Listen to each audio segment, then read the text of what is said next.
Your customer wants to be able to aggregate compute resources across many clusters, and also dynamically allocate them to virtual machines based on business priorities using distributed resource scheduling, DRS, in VMware vSphere. Option D. Which version of vSphere offers this feature? Option A. Advanced. Option B. Standard. Option C. Enterprise Plus. Option D. Essential Plus. The correct answer is option C. Which information should be gathered before using the VMware ESX sizing tool? Select 2. Option A. Network infrastructure architecture. Option B.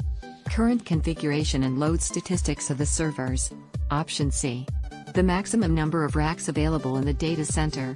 Option D. Storage configuration. Option E. Configuration of existing power capacity and protection levels. The correct answer is option B, D.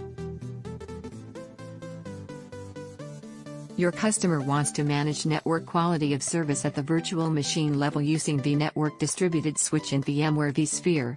Option D. Which version of vSphere offers this feature? Option A. Advanced. Option B. Standard. Option C. Enterprise Plus. Option D. Essential Plus.